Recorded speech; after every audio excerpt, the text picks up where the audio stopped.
O, this time, ikaw naman nasunod sa pupuntahan natin, ha? Saan nga ba yun? Sa lungsod ng San Jose del Monte. Lungsod?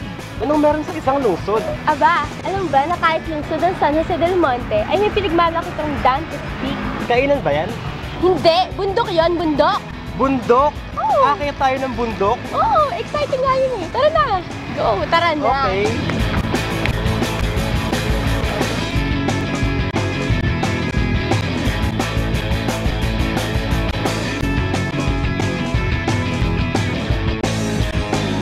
Wow, andito na tayo sa bundok! O, teka, tayo lang ba ang aakyat? Wala ba tayong kasama? Buti na lang pinaalala mo. Sasamahan tayo ng tourism officer ng San Jose del Monte na si Sir Dante Navarro. Eh, nasa na kaya siya? Ayun! Sir Dante. Good morning po. Good morning. Kim po. Siya po si Aaron. Aaron. Ano, naka-ready na ba kayo sa pagkakat natin? Super! Excited Teka na na. po. Sir, ano po kayong makikita sa taas? Ay, naku, marami kayong makikita. Yun ang dapat yung ma-discover pagka umakit na tayo dun sa taas. Wow! Ha? Sige, halika na. Go!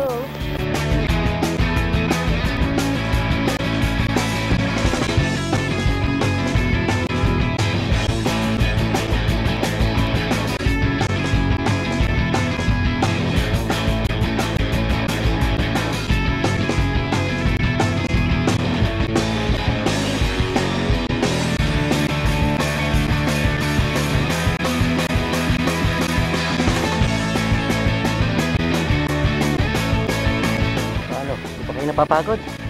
Ha? Oo nga, talagang ganito, paakit sa bundok eh.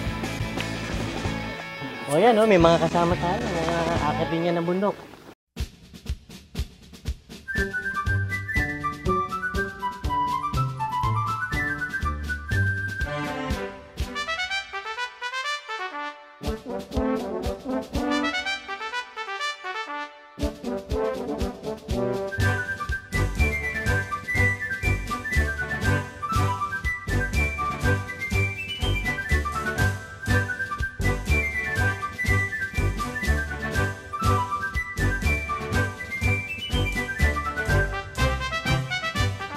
Ang ganda rito sa taas! Sobra!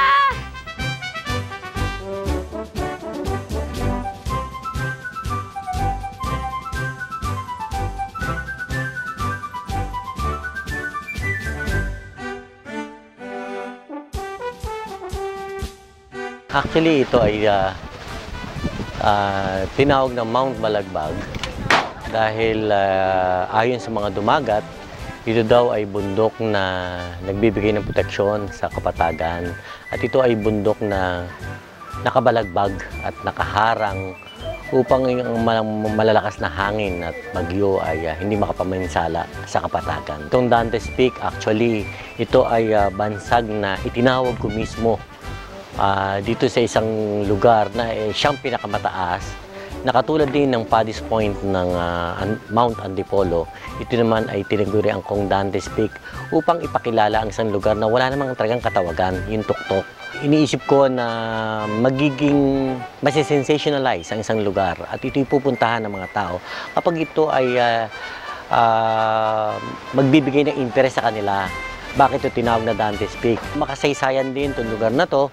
Kung kaya ito ay dito namin ginaganap ng aming punlungsod, Mayor Ray San Pedro, ang taunang selebrasyon ng Independence Day. So far sa nalibot kong lugar sa buong Bulacan, ay ito ay katangi-tangi dahil dito kilala ang San Jose del Monte na maraming bundok at ito ay talagang nakita namin na dinadayo ng iba't ibang mga tao galing sa Kamaynilaan at sa Bulacan. Una-una, as you could see, mas malapit kami sa Metro Manila.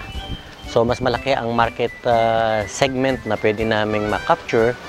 And then, ito ay mayroon tulad din na parang isang little Tagaytay dahil sa sarap ng simoy ng hangin at makita nyo naman, ay marami ang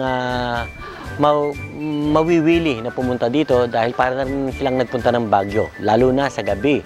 Dahil ito ay makikita mo ang ganda ng Dante's Peak sa gabi, na katulad din ng Paddy's Point ng Antipolo, na parang mga perlas na nakasabog sa kapaligiran ang mga ilaw ng mga mamamayan, ng mga sambahayan. Sa kasalukuyan ay meron kaming mga kino-conceptualize na proyekto at ito ay pagtutulungan ng aming lungsod at ng bayan ng Rodriguez.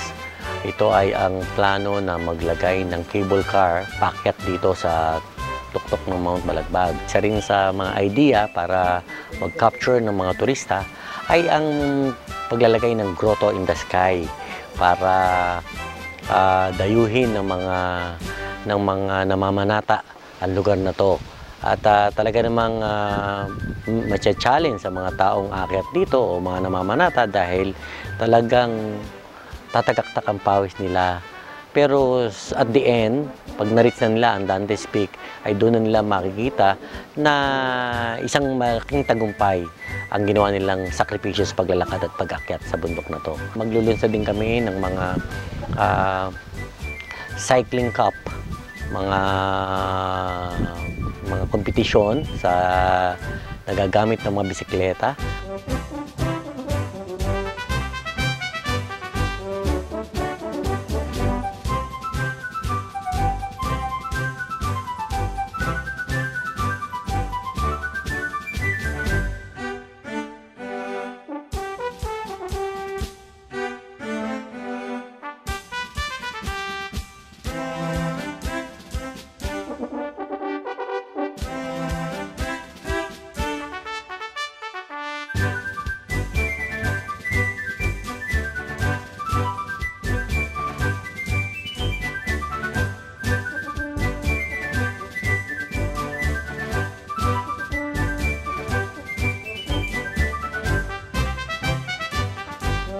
Ako po ang City Tourism Officer ng City of San Jose del Monte, Ginoong Dante J. Navarro, ay nag-aanyaya po sa lahat ng nais umakyat at dito po ay subukang abutin ang Dante's Peak na nandito po sa Mount Balagbag at dito po ay makikita nyo ang isang maaliwalas at malamig na simoy na hangin tulad din po ng Tagaytay. Dito po ay makikita niyo po ang kabuuan ng Metro Manila, ng buong Bulacan, hanggang ang Mount Arayat po ay makikita rin dito.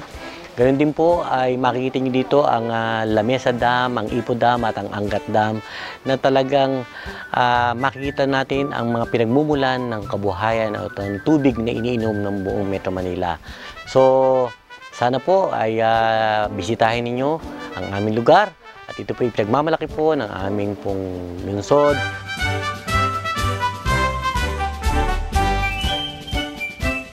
Maraming salamat po, Sir Dante. Nag-enjoy po talaga kami sa tanawin tsaka sa paglalakbay natin. Thank you po, sir. Okay, thank you. Sana sa pagbabalik nyo, mas marami kayo, ha? Opo, sure. Sa aming lugar. Ganda po dito. Okay, sige. Sige po, tama. Thank you.